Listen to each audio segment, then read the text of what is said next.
오늘 우리에게 주신 말씀은 다니엘서 6장 10절에서 17절 말씀입니다.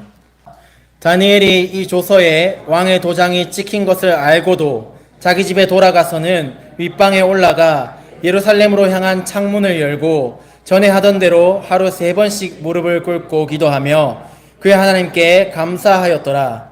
그 무리들이 모여서 다니엘이 자기 하나님 앞에 기도하며 간구하는 것을 발견하고 이에 그들이 나아가서 왕의 금령에 관하여 왕께 아르되 왕이여, 왕이 이미 금령에 왕의 도장을 찍어서 이제부터 30일 동안에는 누구든지 왕 외에 어떤 신에게나 사람에게 구하면 사자굴에 던져넣기로 하지 아니하였나이까 하니 왕이 대답하여 이르되 이 일이 확실하니 메대와 바사에 고치지 못하는 규례니라 하는지라.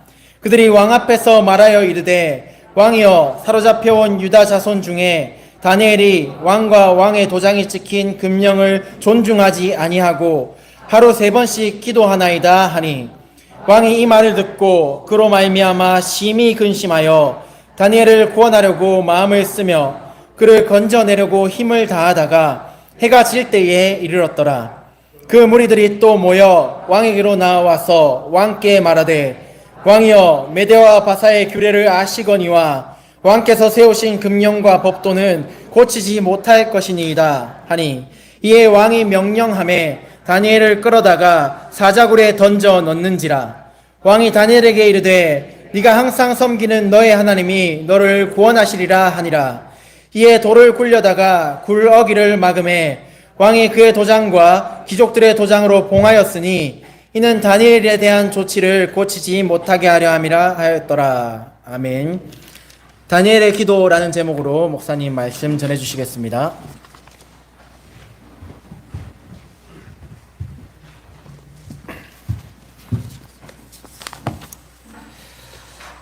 할렐루야. 우리 어버이 주일에 우리 교회 모든 어르신들 또 어버이들께 하나님의 은혜와 사랑과 자비가 늘 풍성하시기를 간절히 바랍니다. 지난 주일에는 다니엘 같게 하소서라는 제목으로 말씀을 전했습니다. 다니엘이 사회에서도 건실한 사회인이었고 하나님을 주인으로 삼은 사람이었고 마지막 3번째가 기도를 멈추지 않는 사람이었다고 말씀을 드렸습니다. 그런데 오늘 본문에 보면 그 결과가 뭐냐? 사자굴에 던져집니다. 아니, 하나님을 경외하고 기도하고 그런 신실한 사람이었으면 상 받고 또 칭찬받아야 될 텐데 어떻게 사자굴에 던져질 수 있겠는가? 그리고 생각해 보면 참 영모를 꾀한 것도 아니고 자기의 신앙에 따라 기도한 것이었는데 사자굴에 던져졌다. 참 심하다, 이런 생각이 들어집니다. 그러나 생각해 보면 충분히 예측할 수 있는 일이었습니다. 다니엘도 그 결과를 충분히 예상할 수 있었을 것입니다. 우리가 이미 앞에 말씀을 통하여 살펴봤지만은 바벨론의 총리와 고관들이 다니엘을 이렇게 모함하려고 계책을 세웠잖아요. 한 달 동안 황제의 이름으로만 기도하고 다른 사람이나 다른 신의 이름으로 기도하는 사람은 어기면 사자굴에 넣겠다. 그렇게 법령을 정하고 왕이 조서에 도장을 찍어서 나라에 공포를 했습니다. 이 법령은 모든 나라 사람들이 다 알고 있고 또한 다니엘도 누구보다 잘 알았을 것입니다. 그럼에도 불구하고 오늘 10절 말씀에 보면 다니엘은 기도를 멈추지 않았습니다. 오늘 다니엘의 기도라는 제목으로 말씀 전하는데 다니엘이 어떤 기도를 드렸는가? 다니엘이 그 위기 상황 가운데서도 기도를 멈추지 않았던 이유가 뭘까를 생각해 보려고 합니다. 그 첫 번째 이유는 습관이었기 때문입니다. 10절 말씀에 전에 하던 대로 이렇게 다니엘이 기도했다고 합니다. 10절 성경을 볼까요? 우리 다 같이 읽어보겠습니다. 시작. 다니엘이 이 조서에 왕의 도장이 찍힌 것을 알고도 자기 집에 돌아가서는 윗방에 올라가 예루살렘으로 향한 창문을 열어 전에 하던 대로 하루 3번씩 무릎을 꿇고 기도하며 그의 하나님께 감사하였더라. 다니엘이 기도하는데 전에 하던 대로, 우리말로 하면 습관대로 그렇게 되는 것입니다. 다니엘은 기도가 습관이었어요. 그래서 기도를 멈출 수 없었던 것입니다. 여러분, 습관 무섭죠? 사자보다 더 무서울 수도 있습니다. 우리나라의 유명 남녀 연예인 한 상이 비밀 연애하다가 들통난 적이 있어요. 어떻게 들통이 났느냐? 한 시상식에 참여했는데 두 사람이 수상자로 단위에 올라가야 되는데 부름을 받아서 올라갔는데 습관적으로 두 사람이 손에 이 깍지를 끼고 그러면서 올라갔던 거예요. 연애하니까 서로 사랑하니까 늘 만나면 손 깍지 끼고 했을 거 아닙니까? 보통은 시상식에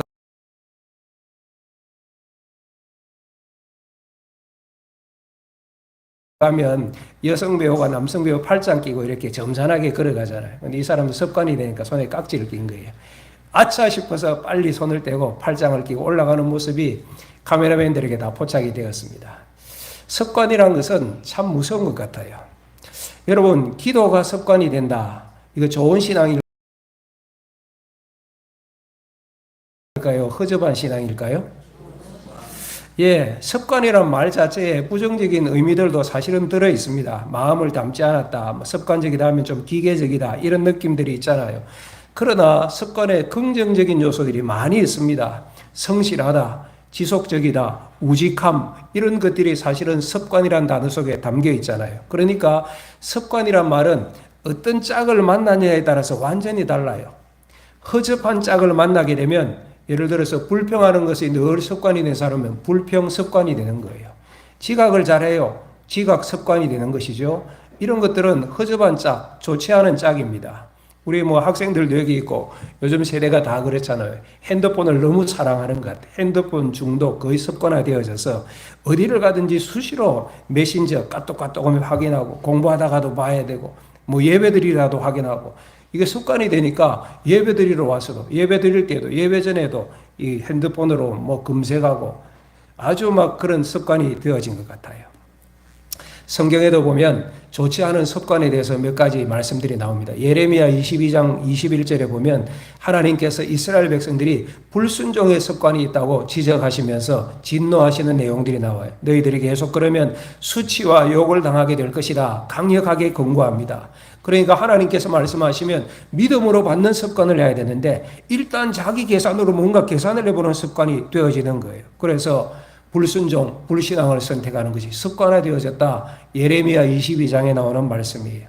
고린도전서 8장 7절에 보면 그 당시 고린도 교회는 우상을 섬기는 습관 가운데 빠지는 교인들도 있었다고 합니다. 히브리서 10장 25절에 보면 그 당시 교인들 가운데 모이기를 패하는 습관을 가진 교인도 있었대요. 교회 나오긴 하는데 어쨌든 덜 모이려고 하는 나쁜 습관이에요. 그래서 그렇게 하지 말라고 히브리서 10장에 단호하게 말씀하는 것을 보게 되어집니다. 그러니까 이런 잘못된 습관과 만나게 되면 그 습관이 아주 안 좋은 결과를 가져오게 되어지는 것이죠. 그러나 귀한 짝을 만나게 되면 습관은 엄청난 힘을 가지게 되어집니다. 예를 들어서 오늘 주제의 말씀이 기도 아닙니까? 기도와 짝을 이루면 어떤 습관이에요? 기도 습관. 얼마나 좋고 아름답고 능력이 있습니까? 전도가 습관화되어지면 전도 습관이 되어지는 거예요. 어떤 사람은 원망하고 불평하는 것이 일상화되어 있는데 우리 신병교회 성도들은 사람을 만날 때마다 성도를 만날 때마다 예수님의 눈총으로 칭찬하고 격려하고 그러면 무슨 습관? 칭찬 습관이 되어지는 거예요.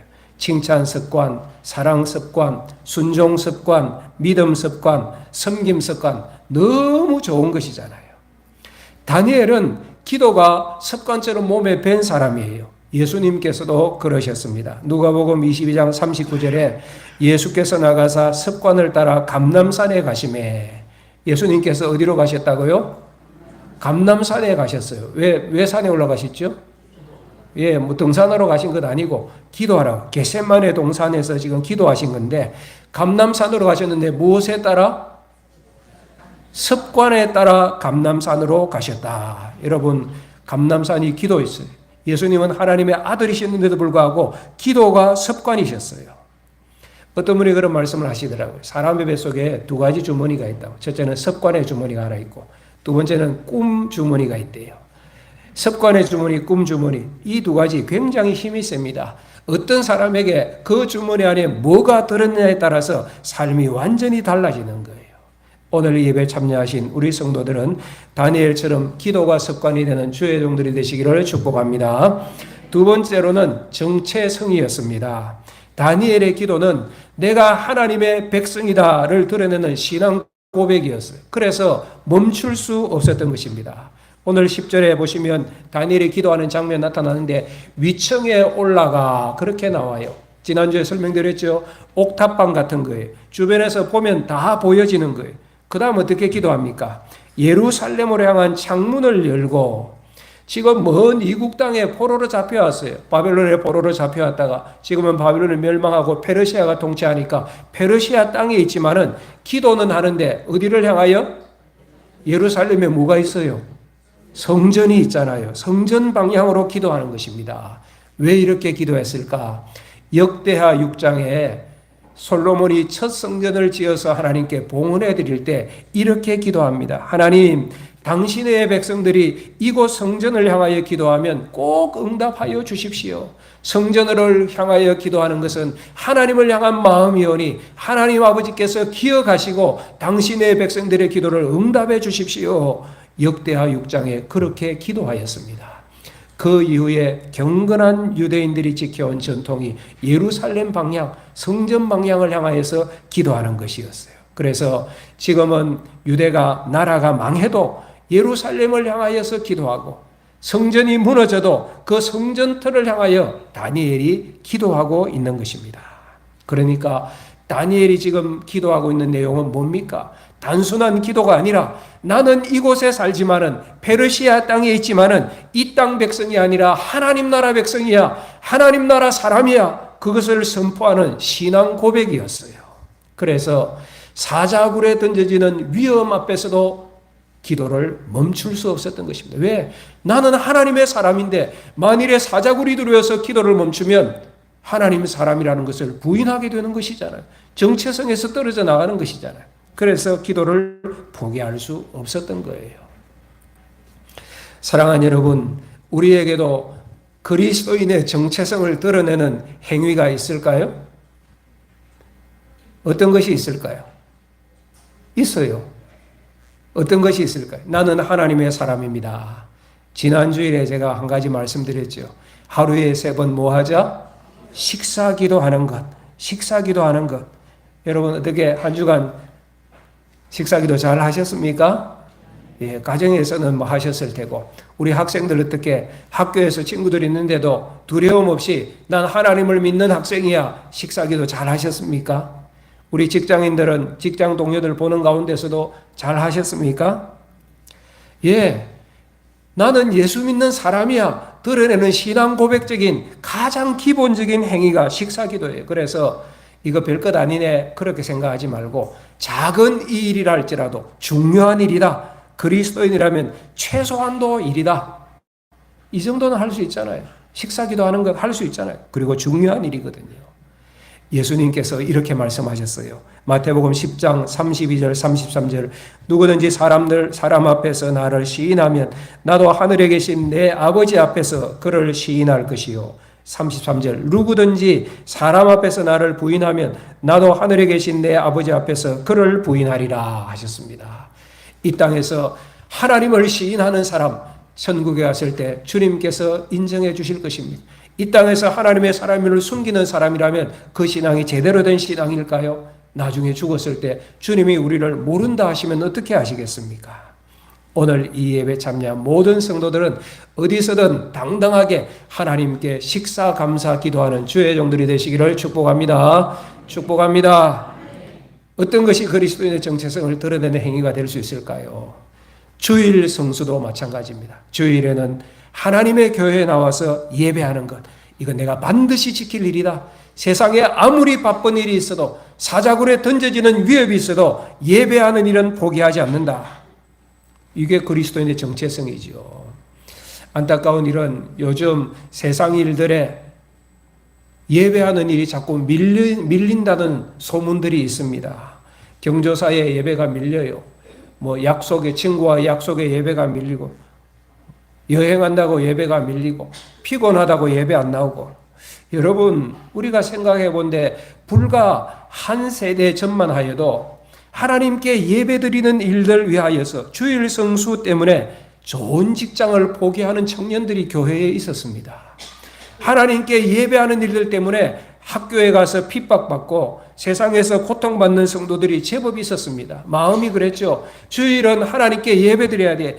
예배드리다가 죽어도 죽어야지. 이 마음으로 예배 자리에 찾아왔잖아요. 좀 더 앞으로 가면 한 세대가 아니라 한 세기 전에는 일제강점기에서 예배하는 일들 때문에 우리 신앙 성배들이 감옥에 갇히기도 하고 순교하기도 하였지 않습니까? 사랑하는 여러분, 아무리 시대가 변화해도 그리스도인은 예배드려야 되는 줄 믿으시기를 축복합니다. 아무리 바쁜 일이 있어도, 아무리 어려운 일이 있어도 하나님 앞에 예배하는 일은 멈출 수가 없어요. 왜? 나는 하나님의 백성입니다. 하나님 자녀입니다. 정체성이기 때문에 그런 것입니다. 예배 안 드리면 하나님 자녀 아닌 것이지요. 그래서 어떠한 상황에서도 오늘 이 말씀을 빗대어 말씀드리면 나는 전에 하던 대로 하나님께 예배하겠습니다. 이런 성도들이 되시기를 예수님의 이름으로 축복합니다. 사자굴 앞에서라도 예배하는 거예요. 감옥 앞에서라도 예배하는 거예요. 출세를 내려놓고라도 하나님께 예배하는 일은 포기할 수 없는 거예요. 왜? 그리스도인이니까. 하나님의 자녀이니까. 그 외에도 그리스도의 정체성을 선포할 일이 세상에서 많이 있을 거예요. 세상 사람들은 불의한 일과 결탁하고 뇌물도 받고 또 모략하고, 그런데 나는 하나님의 사람으로서 그렇게 하지 않아. 정의와 진리의 길을 선택할 거야. 돈을 포기하더라도 하나님의 말씀에 따라 정의로운 삶, 진리의 삶을 선택할 거야. 그리스도인이기 때문에. 세상 사람들은 좀 손해보면 분노하고 복수하지만은 나는 용서하고 사랑으로 섬겨갈 거야. 왜? 하나님의 사람이니까. 이게 그리스도인의 정체성 아닙니까? 저 사람은 좀 다르네. 우리와는 다르네. 예수쟁이는 다르네. 이런 얘기를 들어갈 수 있는 그리스도인이 되셔야 되는 것이지요. 오늘 본문에 다니엘은 그 사자굴에 던져지는 위기 앞에서도 전에 하던 대로 예루살렘을 향하여 무릎을 꿇고 하루 3번 기도하였다. 창문을 열어놓고 기도한 것은 그냥 단지 기도가 아니라 나는 하나님의 사람입니다. 하나님의 백성입니다. 라는 분명한 신앙 고백이었어요. 그가 창문을 열어놓고 한 것이 사람에게 보여주려고 한 것은 아니었지만은 사람에게 결코 이 신앙을 감추지도 않았던 것입니다. 우리도 언제나 하나님의 정체성을 고백하며 기도하는 주의 종들이 되시기를 주의 이름으로 축복합니다. 세 번째는 체험이었기 때문입니다. 다니엘은 기도에 체험이 있었어요. 기도를 통하여 살아계신 하나님을 경험했어요. 응답하시는 하나님을 경험하였습니다. 그러니까 기도를 멈출 수 없었던 거예요. 체험이 있으면 경험해 봤는데 멈출 수 없는 것이지요. 여러분, 다니엘이 기도를 경험한 적이 언제일까요? 추적해 보면 쭉 앞으로 가서 다니엘서 2장을 생각해 볼 수 있습니다. 바벨론의 느부갓네살 왕이 어느 날 희한한 꿈을 꾸었죠. 큰 신상에 관한 꿈을 꾸었는데 알쏭달쏭 알 수가 없어서 바벨론의 지혜자들을 불러서 그 꿈을 알아내라. 꿈도 가르쳐주지 않고 꿈을 알아내고 그리고 해석하라고. 그렇게 못하면 너희들 다 죽이겠다고. 그러니까 다니엘과 그 관리들 다 큰 위기를 만났잖아요. 그때 다니엘이 어떻게 합니까? 다니엘서 2장 17절 18절에 보면 다니엘이 그 세 친구 하나냐 미사엘 아사렐을 찾아가서 함께 기도합니다. 다니엘서 2장 18절이에요. 하늘에 계신 하나님이 이 은밀한 일에 대하여 우리를 불쌍히 여기사 다니엘과 친구들이 바벨론의 다른 지혜자와 함께 죽임을 당하지 않게 하시기를 그들로 하여금 어떻게 구하게 하니라. 뭐 한 거예요? 하나님께 구한 거 뭐예요? 기도한 것이잖아요. 결과는 어떻게 되었을까? 다니엘과 세 친구가 열심히 기도했습니다. 그 다음 19절에 보면 그 결과 이에 이 은밀한 것이 밤의 환상으로 다니엘에게 나타나 보이매 다니엘이 하늘에 계신 하나님을 찬송하니라. 알 수도 없었던 느부갓네살의 꿈도 알고 그 해석도 다니엘이 가지게 되어진 것입니다. 다니엘과 세 친구가 살아났죠. 이때 경험한 것입니다. 이야, 하나님은 정말 기도를 들으시는구나. 살아계신 하나님이시구나. 그래서 다니엘이 지금까지 기도한 거예요. 사자굴 앞에서도 기도를 멈출 수 없었던 것입니다. 그런데 생각해 보면 이때가 기도의 처음은 아니었을 것입니다. 더 앞으로 가보면 다니엘서 1장의 뜻을 정하여 유대가 망하고 소년들 가운데 총명한 소년들이 바벨론 궁중에서 쓰임받기 위해서 훈련받는 소년으로 그렇게 궁중에서 훈련받았잖아요. 왕의 진미를 제공하고 바벨론 온갖 지혜를 다 가르칠 때에 다니엘이 어떻게 합니까? 왕의 음식으로 자신을 더럽히지 않기로 뜻을 정하여, 그래서 열흘 동안 저는 왕의 진미를 먹지 않고 물과 채식만 하겠습니다. 그렇게 먹었는데 열흘 후에 보니 다른 소년들보다 얼굴이 더 윤택하였고 왕 앞에 섰는데 총명과 지혜가 뛰어나서 왕에게 선택받았잖아요. 여러분, 그때 어린 소년 다니엘이었어요. 부들부들 떨리는 마음으로 하나님 앞에 간절히 기도하지 않았겠습니까? 경험이 쌓이는 거예요. 아마 그 이전에도 기도하였을 거예요. 이런 경험들이 기도의 사람 다니엘을 만든 것입니다. 그러나 여러분, 경험하였듯이 기도가 늘 잘 되는 것은 아닙니다. 우리가 기도하다가 낙심할 수도 있고 회의에 빠질 때도 있지 않습니까? 다니엘도 그랬을 수 있을 거예요. 우리 마음속에 기도하는데 아이고, 기도한다고 되겠어? 벌써 기도한 지 석 달이 지났는데, 아니 기도한 지 1년, 2년, 3년이 되었는데도 맹맹한데 뭐 이런 생각 들어질 때 있지 않습니까? 심지어는 하나님께서 그 기도에 응답해 주셨는데, 은혜 주셨는데도 그걸 캐치하지 못하고 아이고, 원래 이렇게 되는 것 아니었어? 뭐 공연히 기도한 것 아니야? 뭐 이런 마음이 들어질 때도 있잖아요. 어떤 성도 이렇게 눈을 보니까 목사님이 내 마음을 어떻게 저렇게 잘 아시지? 라는 생각이 들어지는 것 같은 경험이 있으니까, 저도 경험이 있으니까 여러분도 그럴 때가 있잖아요. 그러다가 어느 순간인가 딱 믿음이 오는 것이죠. 처음부터 잘 되는 것은 아니지만 어느 순간인가 아하! 기도구나. 역시 기도가 답이었구나. 기도로 힘을 얻고 기도를 믿고 있는 나 자신을 발견하게 되어지는 거예요. 다니엘도 이런 과정을 겪었을 거예요. 그러다가 기도가 습관이 되어진 것입니다. 오늘 이 예배에 참여한 모든 분들이 이러한 기도의 세계를 경험하기를 주의 이름으로 축복합니다. 어떻게 해야 할까요? 기도의 세계 어떻게 경험할 수 있을까요? 예, 기도해야 되죠. 한번 따라 합시다. 기도의 양을 채우자. 기도하는데 그냥 하는 정도가 아니라 기도의 분량을 채웁시다. 기도의 시간, 기도의 양 채우는 것, 이거 중요합니다. 기도라고 하면, 또는 기도의 사람이라고 하면 우리가 뜨겁게 기도하고 열정적으로 기도하는 것도 좋지만은 기도의 습관입니다. 기도의 사람은 기도의 습관이에요. 전에 하던 대로 기도하고 또 기도의 양을 채워가는 기도, 이것이 기도의 깊은 세계를 경험하는 중요한 길입니다. 여러분, 오늘 우리에게 기도할 제목이 얼마나 많습니까? 여러분 자신에게 기도 제목들 많이 있잖아요. 건강을 위해서 기도해야 될 분이 있지요. 자녀들을 위해서 기도해야 되고, 진로를 위해서 기도해야 될 청년들, 자신을 위한 기도 제목들 얼마나 많습니까? 가정을 생각할 때 기도해야 될 내용들이 얼마나 많이 있습니까? 교회를 위하여 기도할 것, 나라를 위하여 기도할 것. 우리는 주님 오실 때까지 기도해야 하는 것입니다. 이 말씀을 준비하며 생각해 보았어요. 이렇게 기도가 중요한데, 기도의 양을 채워야 되는데, 우리 신평교회는 필요한 만큼의 기도의 양을 채우고 있는가? 여러분들이 대답해 보세요. 어떠세요? 우리 신평교회는 기도의 양을 채우고 있는 교회인가? 여러분, 좋은 교회에 기도가 빠질 것일까요? 좋은 교회라고 하는데 기도 없는 좋은 교회가 있을 수 있을까요? 좋은 성도라고 하는데, 믿음 좋은, 신앙 좋은 성도라고 할 때에 기도 뺀 성도 있을 수 있을까요? 사랑하는 여러분, 우리 신평교회가 좋은 교회인데 기도의 양을 채워가는 우리 교회와 성도가 되시기를 주의 이름으로 축복합니다. 지금도 기도하지만은 기도의 시간을 채워갑시다. 하나님의 때가 있어요.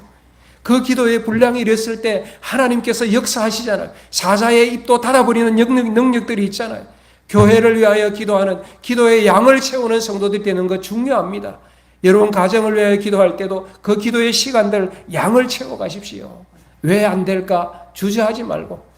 나라를 사랑하십니까? 사랑하지요. 내가 살고 있는 나라인데 안타까운 마음이 있을 때 나라를 위한 기도의 양을 채워야 돼요. 오늘이 어버이 주일이잖아요. 우리 부모님께 또는 가정의 자녀들에게 최고의 선물이 뭘까 생각해 보면 기도하는 부모, 기도하는 자녀입니다. 하나님 앞에 기도하는 부모를 통하여서 기도를 배워서 기도하는 자녀가 있을 때 그 자녀를 볼 때 부모에게 효도고 기쁨이 되는 것이죠. 그래야해서 하나님을 경외하고 하나님 백성의 정체성으로 살아가는 부모의 모습을 보면서 자녀가 또 그렇게 살아가고, 그렇게 살아가는 자녀를 볼 때 부모님에게 기쁨이 되고, 그것이 부모님에게 가장 큰 보람과 의미와 선물 아니겠습니까? 자녀에게 가장 큰 선물도 하나님 나라 백성의 정체성으로 살아가는 부모입니다. 다른 자동차 사주고 이게 아니라 부모님이 기도하는 부모, 예배하는 부모, 하나님 나라를 위하여서 살아가는 부모의 모습이 자녀들에게 새겨질 때 자녀에게 최고의 선물이 되는 것입니다. 여러분, 새벽 기도 많이 나오셔서 기도하셔야 됩니다. 그건 연세 드신 시간 많은 몇몇 분들이 하는 것 아닙니다. 우리 모두가 기도해야 될 수요 기도회, 금요 기도회, 여러분 기도 시간 중요합니다. 나오셔서 함께 기도하고 매일 중보기도 팀 돌아가면서 교회를 위해 기도하잖아요. 거기에 참여하십시오. 누구는 시간이 있으니까 하는 것이고 저는 바빠서 안 돼요. 아니에요. 여러분 바쁘셔도 여러분들이 중요하다고 하는 일들은 조정해서 다 하시더라고요. 다 하시잖아요. 기도가 중요하다. 그럼 조정해서 기도할 거예요. 예배가 중요하다. 그럼 다른 것을 다 조정해서라도 하나님께 예배하는 일에 최선을 다할 거예요. 바빠서 기도 못해요. 그것은 기도하지 않는 것입니다. 기도의 신앙이 없는 것입니다. 사랑하는 여러분, 기도는 너무도 중요한 것입니다. 그런데 아까도 말씀드리지만은 기도가 마냥 되는 것은 아니잖아요. 기도하더라도 기도 안 하다. 어떤 날은 아이고 교회에 뭐 특별 기도회가 있다던데 기도회 가기 싫은 날도 있습니까? 없습니까? 있어요, 없어요? 우리 성도들은 봐 진짜 신령하다니까. 없으니까 있어요 대답을 못 하잖아. 다 기도하고 싶어 하니까. 근데 살다 보면 수요 기도회 가고 싶지 않는 날도 있잖아요. 금요 기도회 한다는데 오늘은 뭐 쉬고 싶어. 목사가 어떻게 그렇게 잘할까? 예, 목사도 그런 날들이 있거든요. 여러분 마음과 같은 날이 있거든요.